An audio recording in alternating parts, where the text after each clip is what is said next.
Bueno chicos, buenas tardes, espero que estén todos muy bien. Hoy les estoy grabando una explicación de un tramo, tal vez de los más importantes que vamos a recorrer en la materia, que tiene que ver con las síntesis de transferencias. Es decir, para llegar a este punto que vamos a empezar ahora, tuvimos que haber pedaleado un montón de metodologías, y es en este punto, a partir de este punto, donde vamos a empezar a integrar y a juntar todo eso para entender realmente lo que nos interesa a nosotros, que es cómo poder sintetizar una función transferencia. Eh, Posiblemente, debido a que estos sean los métodos eh, que menos vamos a revisar, vamos a tratar de presentarlos lo antes posible para un poco separarlos de los que nos vamos a detener mucho más tiempo o vamos a dedicar más horas de clase, que son las síntesis pasivas. Esto son de las pocas síntesis de transferencias activas que vamos a ver, y por lo tanto, bueno, veremos algún punteadito nada más. No vamos a incidir mucho en esto, porque realmente las síntesis activas son en sí mismo un tema de estudio y exceden, pero por lejos, el contenido de nuestra asignatura de teoría de circuitos 2. Así que vamos a ver un par de métodos que salen muy sencillos, entendiendo todo lo que vimos hasta el momento, es decir, la teoría de cuadripolos y su interconexión, y poco más. Y bueno, y síntesis de disipativos, que son los temas que últimamente revisamos. Así que vamos al tema propiamente dicho. Entonces, básicamente vamos a ver dos tipos de interconexión, las otras las dejamos sugeridas en la bibliografía, y que todas ellas tienen una propiedad que comparten, que es básicamente cuadripolos genéricos, ¿sí? Por lo general dos cuadripolos genéricos y un elemento activo, expresado también por un esquema de fuentes controladas o por fuentes controladas, o propiamente dicho por un cuadripolo, por su definición, la definición de sus parámetros de transferencia, por lo general, que es la forma más sencilla de definirlos a los cuadripolos activos. Entonces, en este caso, como ven, la interconexión paralela o método Yanagisawa, fíjense que es de las transferencias activas, que es un poco lo que expliqué hasta el momento, es un método propiamente dicho de interconexión de cuadripolos, porque como pueden ver en ese esquema hay dos cuadripolos genéricos A y B, básicamente interconectados en paralelo, independientemente de que haya un cuadripolo activo en lo que podríamos pensar la cascada de cuadripolo B. Es básicamente, como van a ver a continuación, la resolución es por interconexión paralela, entonces por eso es que se lo entiende de esa forma. Y otra forma es honrando a la persona que propuso este método por primera vez, que fue Yanagisawa. Entonces, el método básicamente plantea una posibilidad de síntesis muy sencilla, basada en el siguiente hecho. Ustedes recordarán seguramente que justamente la transferencia de tensiones B2 sobre B1, con la condición que vemos acá de que justamente I2 es igual a 0, es igual a ¿qué cosa? A menos I21 sobre I22, correcto. Por lo tanto,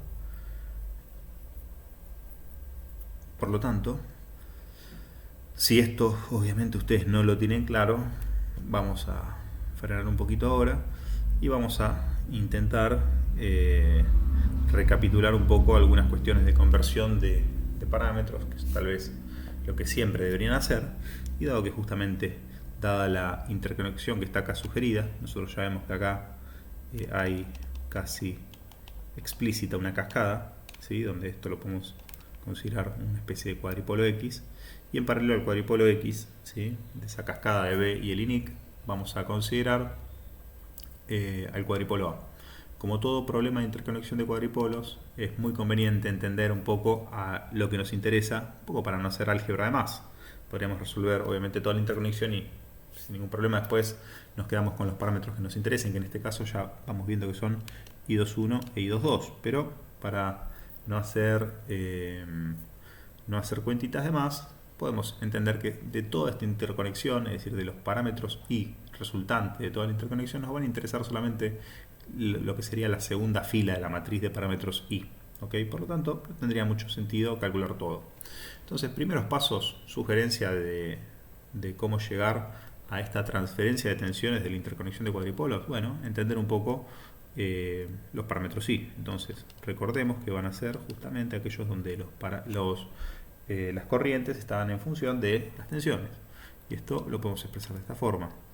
I11 más B2 por I12. I2 es igual a B1 por I21 más B2 por I22. ¿Sí? Dos ecuaciones vinculadas que relacionaban tensiones y corrientes en ambos puertos. Del mismo modo, nos va a interesar también tener presente, porque vamos a hacer una interconexión de parámetros T, dado que justamente vamos a calcular el T de esta cascada, que es lo que mejor sabemos hacer cuando tenemos cuadripolos en cascada.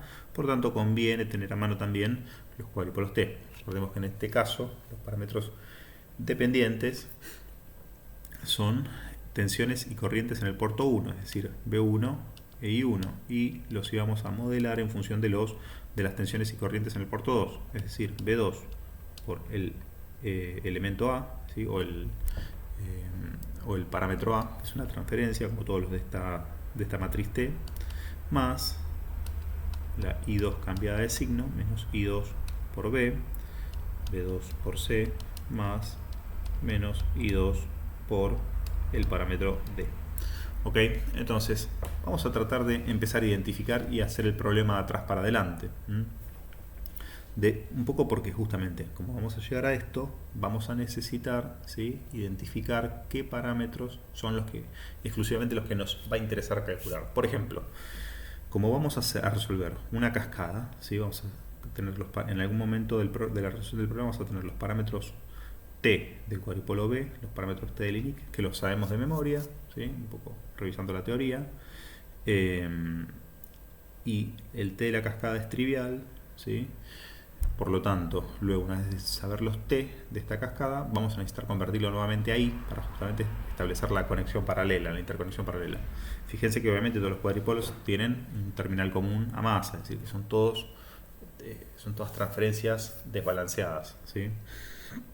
Entonces, vamos a hacer lo siguiente. Lo primero, yendo de atrás para adelante, vamos a intentar dejar los parámetros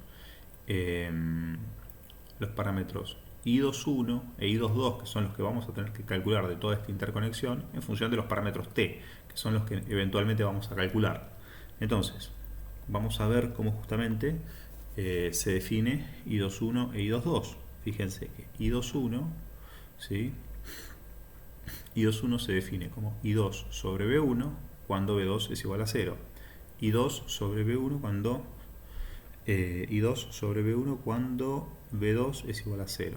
Vamos a ver acá, fijémonos que I2 sobre B1 la tenemos más fácil en la primera ecuación. Fíjense que si hacemos B2 igual a 0, perdemos el término A, e I2 sobre B1 directamente nos va a dar menos 1 sobre IB. Es decir, que podemos decir que I21 directamente va a ser igual a menos 1 sobre B. Del mismo modo que podemos decir que B va a ser igual a menos 1 sobre I21, dado que justamente en algún momento de estos parámetros vamos a tener que calcular los parámetros T en función de los I, así que nos separamos también esta ecuación, que también le vamos a dar buen uso. Y por otro lado, habíamos dicho que íbamos a necesitar I22, como vemos acá, ¿sí? Bueno, para el que no esté atento a esta, perdón que no lo dije antes, pero para el que no recuerde esta expresión, surgía obviamente de hacer B2 sobre B1 para I2 igual a 0. Entonces I2 igual a 0, ¿sí?, nos queda que justamente B2 sobre B1 iba a ser justamente menos I21 sobre I22, como vemos acá, ¿no? Es decir, lo podemos saber fácilmente de la segunda ecuación de los parámetros I. Muy bien, entonces aclarado eso, pasemos ahora a ver cómo expresamos los I22 en función de los parámetros T también, que es para el último paso, como habíamos dicho antes. Entonces, vamos a ver qué ecuación nos serviría para esto. Entonces, I22 va a estar definido como I2 sobre B2 cuando justamente B1 sea igual a 0. I2 sobre B2, fíjense que acá lo tenemos, claramente no en la primera ecuación, cuando B1 sea igual a 0. Entonces, lo que vamos a ver acá, B1 igual a 0, perfecto, y acá nos va a quedar este menos I2 por B pasa como I2 por B, y justamente podemos hacer I2 sobre B2, que va a ser justamente A sobre B. ¿Sí? Fíjense que no hace falta ningún cambio de signo, porque este menos I2 se corresponde con la I2, con este sentido definido acá. Así que bueno, no hay que hacer ningún cambio de signo. I2 sobre B2, como dijimos, A sobre B, correcto, muy bien. Bien, A sobre B, bien, entonces esto ya lo tenemos definido. Ahora lo que nos gustaría saber, ¿sí?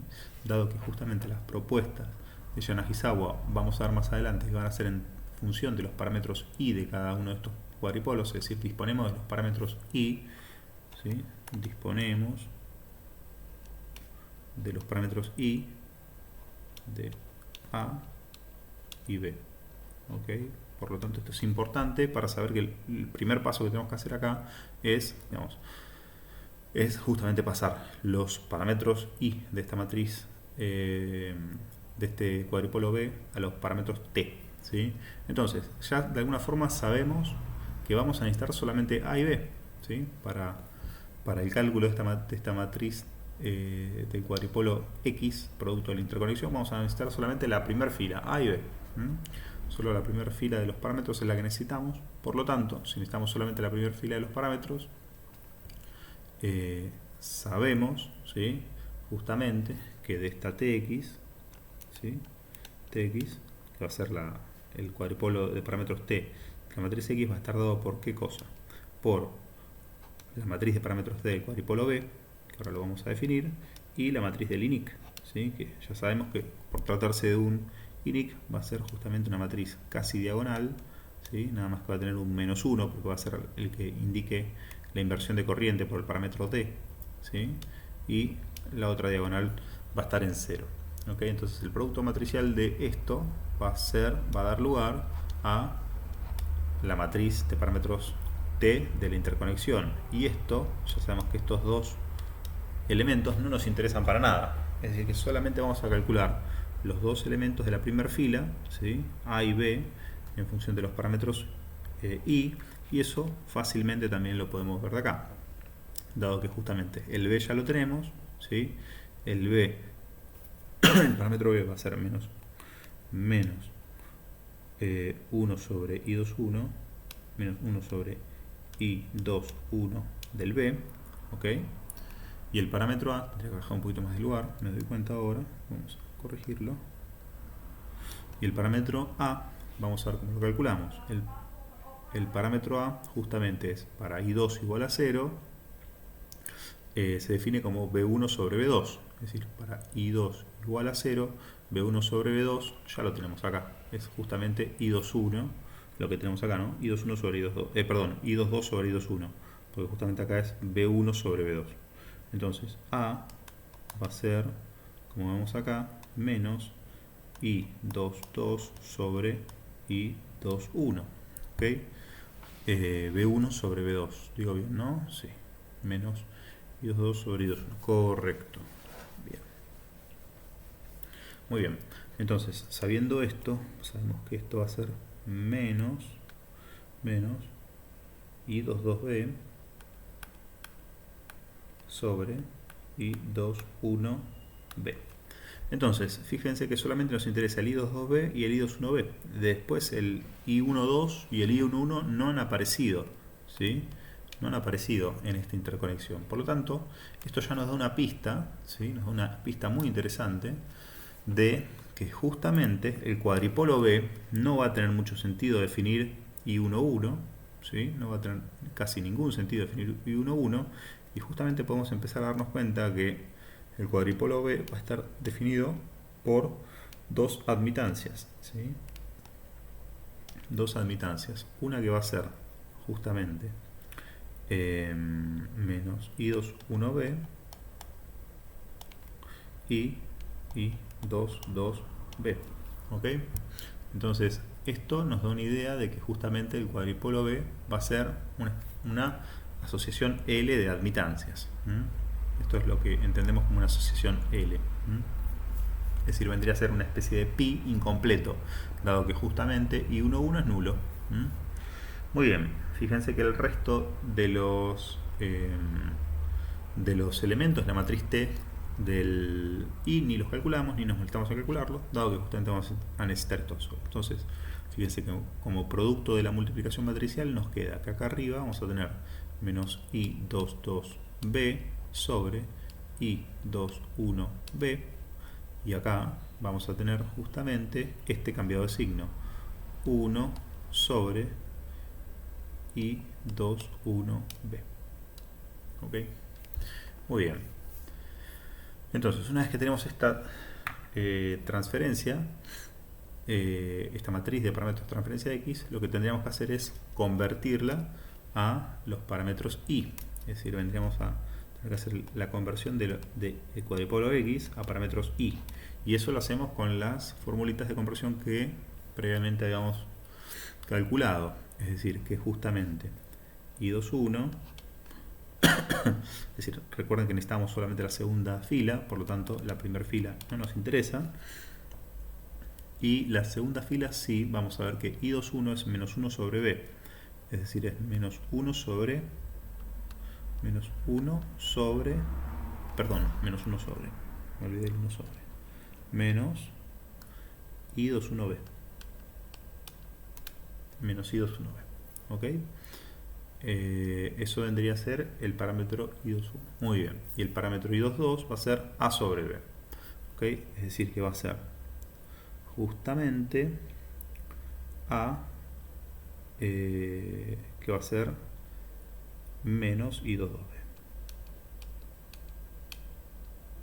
Porque fíjense que justamente I21B se cancela. ¿Ok? Entonces tenemos que menos I21B y menos I22B. Fíjense que interesante que justamente el efecto del INIC fue cambiar el signo, ¿sí? Es decir, eventualmente, si nosotros teníamos definido en el cuadripolo B en términos de sus parámetros I, como dijimos en este inciso, lo que el efecto neto del INIC, como tiene bastante sentido, es cambiar el signo de los elementos de la matriz, lo cual es justamente lo que posiblemente busca este método, ¿no? Es decir, presentar ese tipo de matriz admitancia. Entonces, vamos a ver que justamente ya concluimos que B2 sobre B1, habíamos dicho que iba a ser para la condición de I2 igual a 0, habíamos dicho que era menos I21 de la interconexión completa sobre I22. ¿Ok? Y esto va a ser igual a ¿qué cosa? A la suma de todos los I21 y la suma de los I22B. Es decir que esto va a ser menos, ¿sí? Y acá vamos a sumar I21 del A más o menos I21 del B. I21A más o menos, mejor dicho, menos I21B. Mientras que en el denominador vamos a sumar I22A, ¿sí? Menos I22B. ¿Ok? Y esto que tenemos acá, ¿sí?, es la relación de tensión sobre la que vamos a trabajar con el método de Yanagisawa. Es decir, esto vendría a ser el paso cero, es decir, entender en base a los parámetros, admitancia, todo esto no lo aclaramos, como no aparece ninguna constante de conversión, no lo aclaramos, pero conviene decir que justamente acá, ¿dónde estamos? Ahí. Conviene decir que acá, ¿sí?, adoptamos una constante del INIC unitaria, lógicamente para que tengamos esta matriz de parámetros T del INIC. ¿Ok? Entonces, habiendo llegado a esta instancia, ¿sí?, conviene empezar a desmenuzar un poco el método de Yanagisawa y ver cómo es la propuesta de síntesis, ¿sí? Entonces fíjense que del mismo modo que concluimos que I21, que el cuadripolo B tenía mucho sentido que no esté presente I11, también podemos ver que pasa exactamente lo mismo en el cuadripolo A. Ambos cuadripolos van a ser una especie de divisor de admitancias, ¿sí? No tiene sentido que esté presente ningún, ningún elemento que esté vinculado a I11, ¿sí? Es decir, ninguna rama izquierda del pi equivalente de ambos cuadripolos. Por lo tanto, una redefinición que se suele hacer de estos elementos es la siguiente. Directamente se piensa que vamos a tener como vamos a tener una topología L, básicamente decimos que vamos a tener I1 e I2 tanto para A como para B, y simplemente vamos a poner el sufijo A o B a I1 y 2 para diferenciarlas. Entonces, por observación también vemos que justamente B2 sobre B1, ¿sí? Para la misma condición, ya la voy a omitir, va a ser justamente, miremos, fíjense, I21, como bien ustedes saben, I21 de la va a estar relacionado con menos I1A, ¿sí?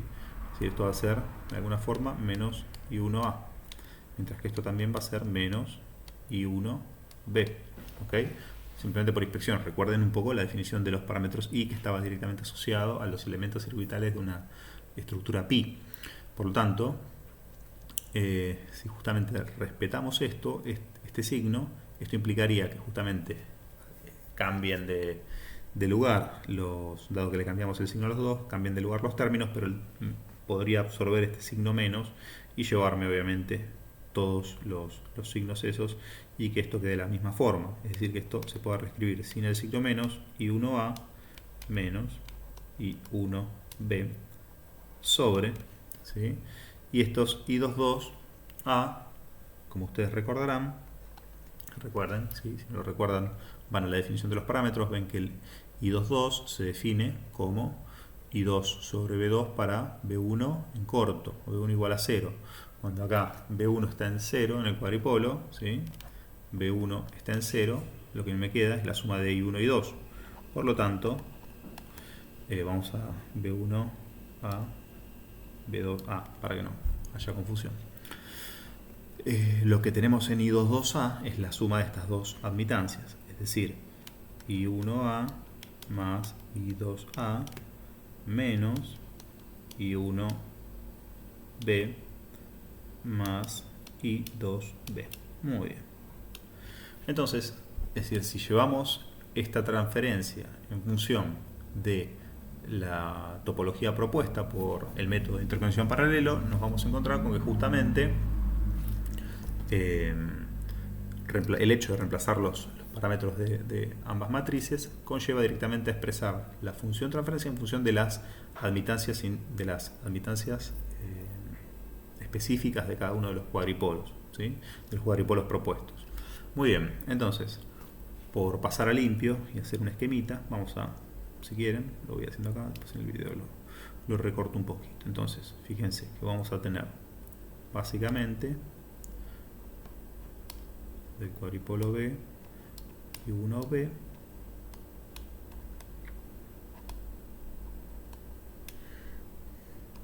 y 2B, el mismo INIC, la masa, la salida, y en paralelo vamos a tener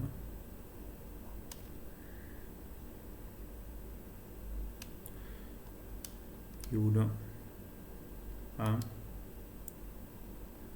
realimentando, y perfectamente podemos poner acá, perdón, aquí un poquito baja,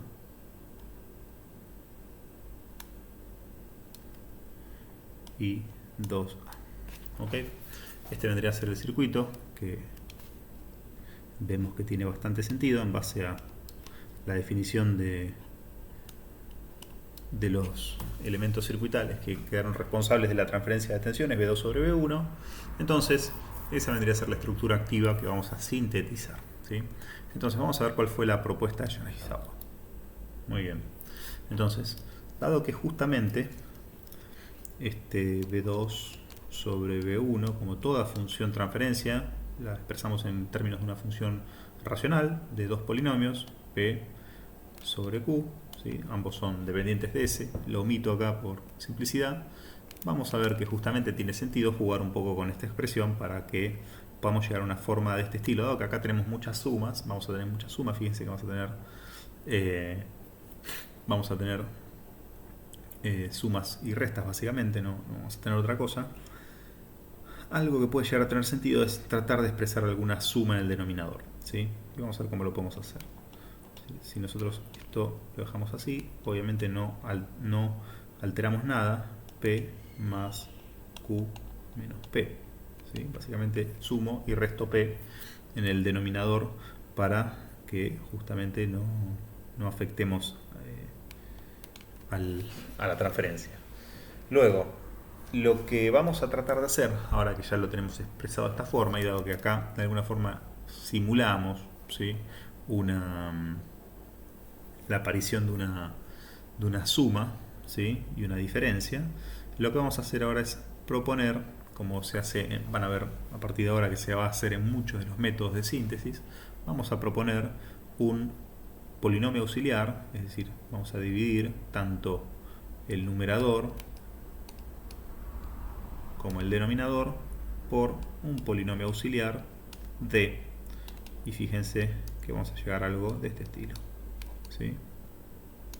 Fíjense que P sobre D lo tenemos repetido tanto en numerador como en denominador, es decir, va a ser algún elemento en común que vamos a encontrar, y fíjense que hay elementos en común, dado que justamente I1A e I1B tendríamos que reordenarlo un poco acá, pero van a ver que si hacemos algo muy sencillito como, fíjense, I1A menos I1B, podemos hacer que aparezca acá I1A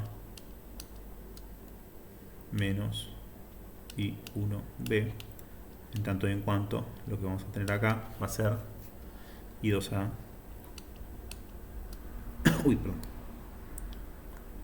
I2A más I2B, menos I2B, menos I2B, ¿ok? Entonces, fíjense qué sencillo que de alguna manera ahora sí podemos decir que esto que tenemos acá va a tener que tener alguna semejanza con P sobre D, y esto que tenemos acá va a tener que ser justamente Q menos P sobre D, ¿okay? El chiste va a ser justamente cómo podemos atribuir los efectos de I2A e I2B, que son obviamente dos funciones FRP, lógicamente, porque van a ser admitancias, y como toda admitancia en un circuito activo, lo que nos va a interesar mucho es que sean justamente, primero obviamente que sean realizables, es decir, FRPs, ¿sí?, en primer lugar, y por otro lado que estén basadas esas admitancias en función de resistores y capacitores, ¿sí?, resistores y capacitores, dado que justamente estas técnicas las vamos a aprovechar, es decir, vamos a aprovechar los dispositivos activos para sacarnos de encima los inductores. Por lo tanto, van a ver que justamente tanto D como todo lo que hagamos a partir de ahora lo vamos a hacer forzando de que lo que nos aparezca ahí sean FRPs y aparte IRCs, ¿sí? Es decir, que se pueda representar por medio de capacitores y resistores, y aparte que obviamente cumplan las condiciones de una FRP. Entonces, vamos a ver lo siguiente. A ver, fíjense que tenemos el grado de libertad de poder elegir a nuestro antojo D, lo que sea D. Y justamente ese elegir a nuestro antojo va a tener que hacerlo respetando esas dos consideraciones que pusimos en verde a la derecha. Entonces, el método consiste justamente en eso, en poner un D arbitrario que fuerce a que lo que quede ahí dentro, ¿sí?, sea sintetizable. ¿Y qué quiere decir lo que queda ahí dentro? Y bueno, por ejemplo, que luego de haber hallado D, es decir, definido D,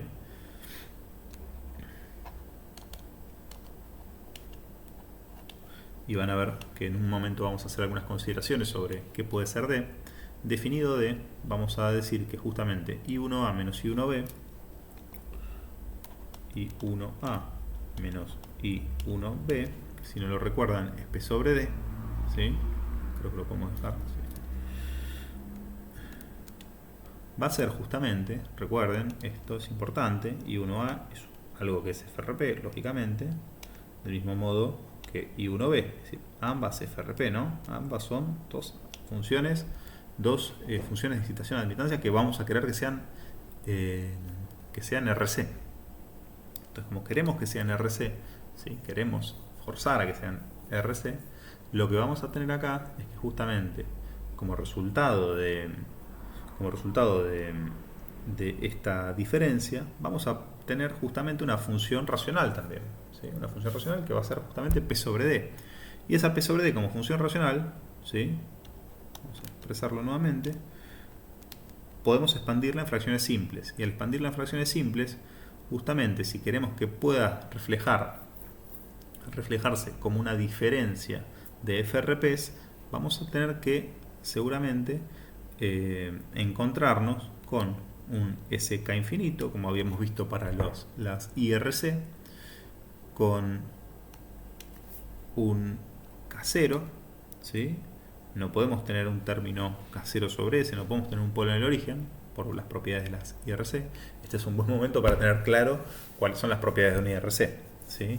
Por lo tanto, como habíamos visto tanto para los IRC como para los ZRL, ya vemos que el comportamiento de esa función racional, de esa imitancia o de esa admitancia ya propiamente dicho, porque ya dijimos que queremos que sea un IRC, queremos que el valor de esa función sea más alto en infinito que en baja frecuencia. En consecuencia, vamos a saber que en infinito va a haber o un polo o nada, o un valor que va a ser aún más grande, ¿sí? Aún más grande que el valor K0 que tenemos ahí. Entonces, recordemos esto: K0, K infinito, ¿sí? Ese K infinito, y recuerden que siempre iba a haber una asociación de un montón de polos, ¿sí? De polos simples que estén sobre el menos sigma, ¿sí? Y que esos polos simples, por haberlos expresados con el signo positivo, los vamos a llamar los polos que tengan residuos positivos. Y fíjense que lo voy a evidenciar con la letra P, dado que justamente buscamos que estos residuos positivos, ¿sí? Estén asociados a singularidades con residuos positivos, lógicamente.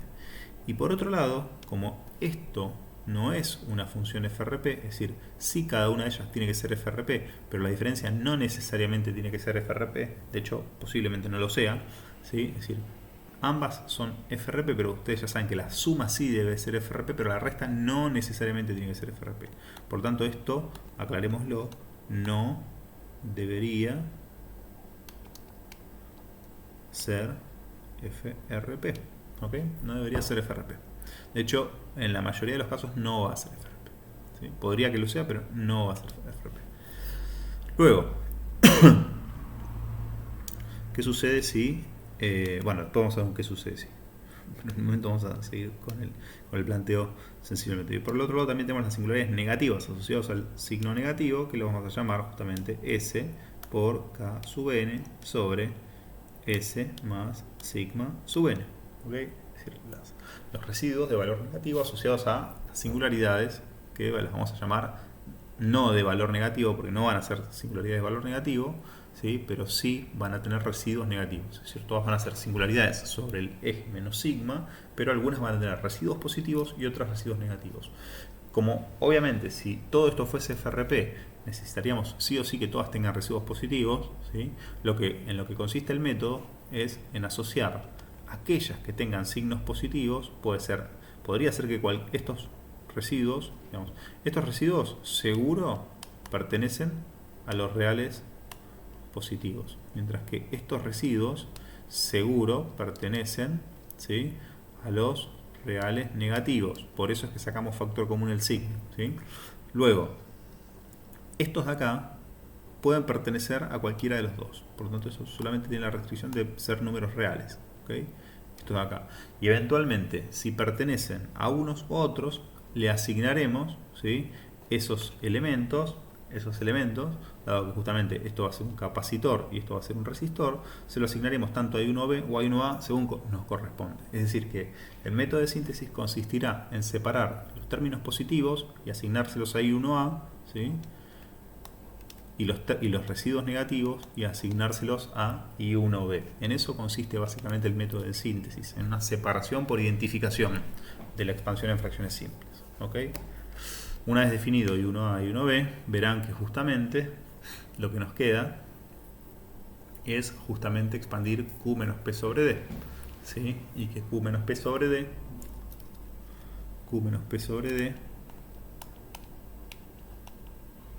va a estar asociado, como vimos allá arriba, a I2A menos I2B.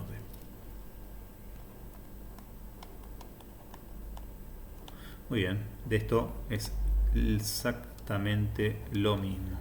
¿Okay? El método es exactamente igual. Como resultado de esto, ¿qué vamos a tener? Bueno, vamos a tener una IRC tanto para I1A, para I2A, como para I1B e I2B. Y justamente eso es lo que son los valores que vamos a terminar reemplazando. Esas admitancias son las que vamos a terminar reemplazando en esa estructura circuital que tenemos acá, y llegando a una solución que va a tener topológicamente la misma forma, pero obviamente para cada función de transferencia B2 sobre B1 diferentes valores, obviamente. Bueno, a continuación vamos a seguir esta explicación con un ejemplito de aplicación de este método para que vean lo sencillo que es. Digamos, es un poco laborioso porque hay que tener un poquito de práctica de cintura en definir D, por eso ahí obviamente lo damos por hecho porque es una cuestión meramente práctica. Hay alguna recomendación, pero la vamos a ver en el siguiente videito. Bueno, hasta acá la explicación del método de interconexión paralela o método de Yanagisawa.